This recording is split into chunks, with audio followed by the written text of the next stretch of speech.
Hey guys, it's Odaiba here, and in War of the Visions JP, it's only been a little bit more than a day since Halloween Lucia has been released, and already they are making a buff or nerf, depending on your perspective, to the unit herself.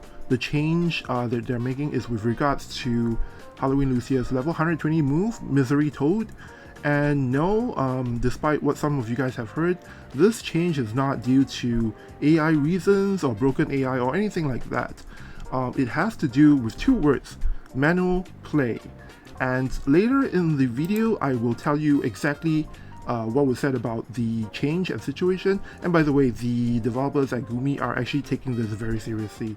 And also on your screen right now, I think on the upper right hand corner, if you can take a look at the chat display, that's actually me during their live stream, asking them about, hey, so this change is being made in JP, but what about for globalers? Because the unit is coming out tomorrow for global, and class match starts on the very same day.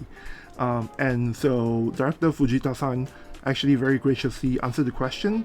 The change is coming out tomorrow in JP, and at the same time, Global will also be getting this change. So most likely tomorrow when the unit comes out, it will probably already have the fix implemented.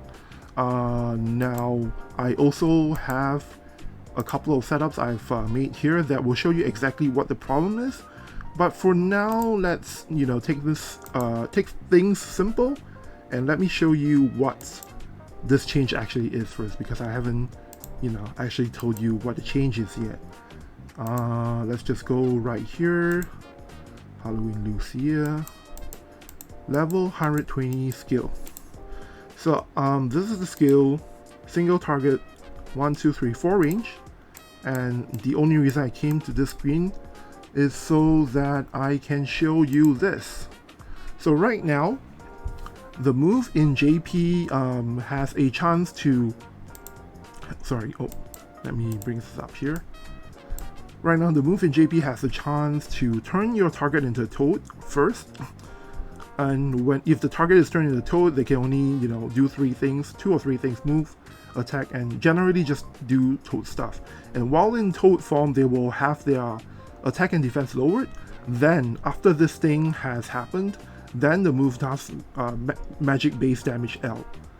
So tomorrow, after the update, this move will be changed to, first of all, the target's reaction activation rate for this attack only will be greatly reduced, and then after that they will do the MAG base damage, and the amount has been changed to XL, and this move is now a guaranteed hit, and only after the effects, the damage has been applied, then they will do the check for whether or not your target has been turned into a toad or not. So the big changes here are the damage has been changed. It's now a guaranteed hit. There is now reaction activation rate down so that your target cannot just reflex out of it. And most importantly, the toad has been changed to after the damage has been applied, or rather, no longer before the damage has been applied. Now, the damage change is actually, they have to change this because if they made toad happen first before the damage, that means that the L damage here is actually increased by about 50%, by exactly 50%. So that's why they needed to get the damage amount changed. So this is not actually a buff. Everything else is a buff, but this part here is not a buff. So as to why they need to get this change, let me change my setup, turn this thing off, and okay, here we go.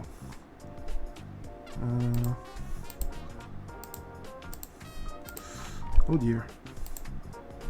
Okay, so as you can see, so I have to use screenshots for this part because I already did the toad attacks. So, and I'm using companion unit to test this, so I can't go back and do it again, at least not today. But as you can see here, what happened earlier is when I use Halloween Lucia's Misery Toad on Lightning here, as you can see here, the damage is 4,459. Now, on the left hand side of the screen, like beside the damage, let me see if I can show my cursor. Okay, it doesn't show. Anyway, beside the 79% hit rate, on the left, you see there's a total chance of 36%. Actually, if I change to this setup, I think we can see this better. So this is my global version of the game. As you can see here, this is nothing new. With attacks that can do status ailment damage, you could always see the hit rate, or rather the accuracy of the status ailment. So in this case, it's 32% versus Darkfina. Versus Leela, it's 98% for charm. And then with Mastery, it's a full 100%. So why is this an issue here, even though, you know, it says the total move is 36%? So this becomes clearer if I show you another screenshot. So what happened is I pass on this turn, and then for the next turn, this is what happens. When I target lightning with the exact same move, in the exact same conditions, with no buffs, no debuffs applied, suddenly the damage is increased by 50%. Do you see the problem now? Regardless of what the what the 36% total rate says, regardless of that, you can actually tell 100% if the total thing will happen or not, just based on the damage alone. And this is really very easy to check. Like, so this is the live version of my JP game here. Like, all you have to do in class match is to compare, maybe use a particular skill, let's say this skill, target it on lightning, use this as a base number to compare the damage, and then after that switch to Misery Toad. I've already used it up, but you can then switch to that move, and then you can confirm if the amount of damage it deals is 4,459, which is the normal amount, or the 50% increase amount. And that way you can tell for sure, 100%, if the toad effect will take off or not. And like I said earlier, this thing is purely an issue in manual play. It does not affect AI at all, and autoplay at all. Well, maybe it might impact AI a little bit, but for the most part, it's not a concern. Why do I say that? If we take all the other skills, so let's say if we use the limit burst on lightning, it does 7,000 damage, which means that if Halloween Lucia has her limit burst available to use, she will always prioritize it over either version of the Misery Toad. I think maybe before I go, I should explain that for the AI, although there are certain other conditions that they look at, most of the time for attack moves, they will actually do whichever attack that does the overall most amount of damage available to the unit. So in this case, regardless if your Misery Toad will, you know, turn the target into a toad or not, Limit Burst will always get the priority. And then if we take a look at the other moves, 3,800. This here is 4,000. 4,000 again. So basically I checked all of this already. All of them is below the amount of damage you can deal with a single Misery Toad. And so even if the damage amount, even if they keep this bug as is, right? With the damage prediction showing 50% more damage in the event that Toad happens, even in that case, the priority of the move does not change at all, right? It will, Misery Toad will always be used in a single target situation. Misery Toad will always be used, or rather prioritized above all other skills except for the Limit Burst. So as you can see, there's zero impact on the AI at all, unless you're talking about certain situations where certain resistances come into play, or if you have other sub-jobs equipped, and then there's like a, you know, there can be some fringe situations, but for the most part, this does not really impact, this does not really impact AI at all. Okay, so now you have an understanding of why this is a big concern for manual players. Let's go ahead and read out to you what the developers were thinking when they decided to make this change. So first of all, Director Fujita explained that when they first discovered this issue, they discussed how they should fix this, obviously, and the result is that, well, they realized that if they were to keep the move exactly as is and try to fix the display issue, then a lot of things they will have to change. So it's not, they don't just have to change the display itself, but they will probably have to make some changes to AI somewhere, because AI will be affected in some manner. Not because this changes they're talking about for the display thing doesn't just affect this one move, it affects a lot of things. And as a result, because they would need to change a lot of things and monitor a lot of things, they feel that if they try to fix it, it will affect the play environment negatively, especially since right now this sorry, let me just highlight this. So all along the damage prediction has always worked like this, right? This isn't anything new. The only thing new this time is that we have now a move that does the toad effect before the actual damage. So that thing alone is new, but the prediction itself has always worked this way. So they feel like they shouldn't make that change, especially for players who are already used to how this thing works. So it doesn't make sense for them to change it at all. So that's the reason why they're not going to keep the move the same and try and fix the display issue itself. Then after that, the next alternative they considered is, well, why not just, go ahead and, keep the move as it is. Don't make any changes to the display and just, let things run like this. So that's the next thing they thought of. And after some discussion, they realized that, really for moves with status ailments like Toad and Berserk, where the target's movements become uncontrollable, is something that is a huge impact to the game, and in the future it could affect game balance because it's a really strong effect.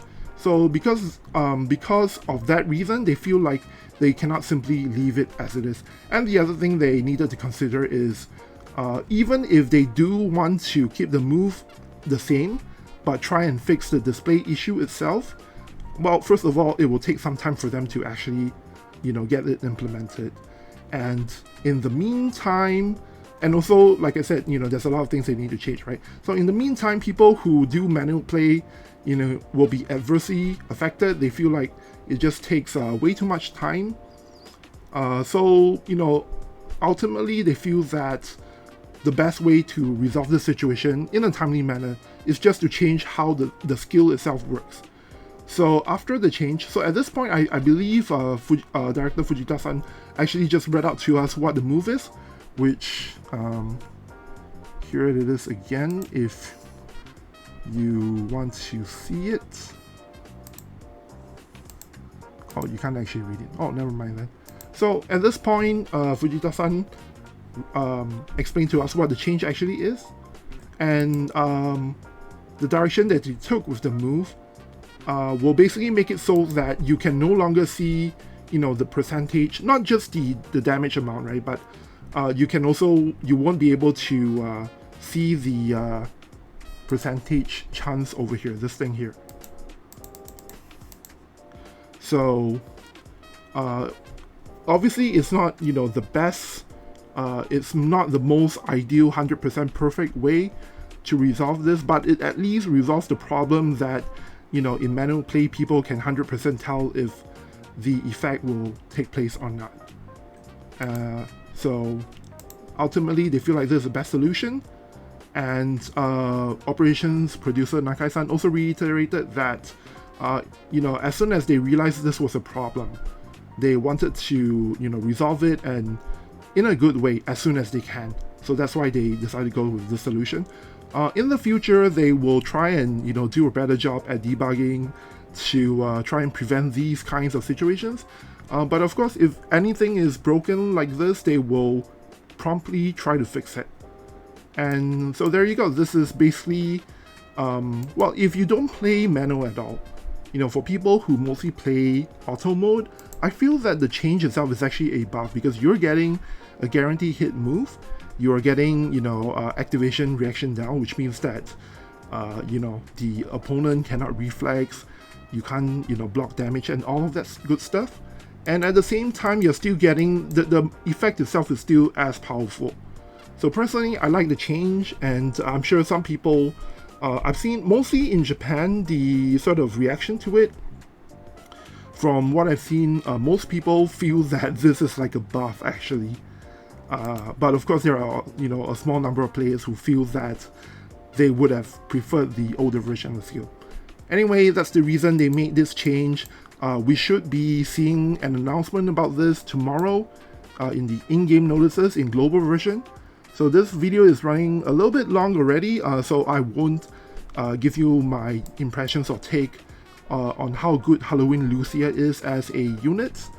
But if you could, so basically after recording this, so basically I've been taking a long hard look at how good Halloween Lucia is as a unit. And tonight, actually earlier tonight, was the very first battle in the current phase of limited guild battle. So I wanted to also, you know, take some time to monitor and take a look at how much Halloween Lucia is being played right now in JP. Just give me a second. I think the results are out already. Okay, so anyway, what I'm trying to say is that later on today, right after this actually, right after I upload, oh, my screen is not switched.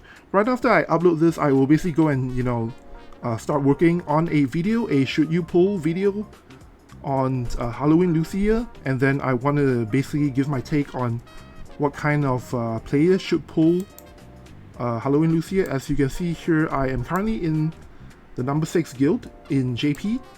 So I'm gonna try and tackle this from a high level guild battle perspective.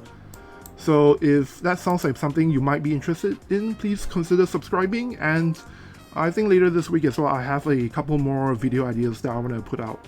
So if you want to see more stuff about, you know, things that happen from the JP server from a, you know, guild battle perspective, consider subscribing, and I guess I'll see you guys in the next video.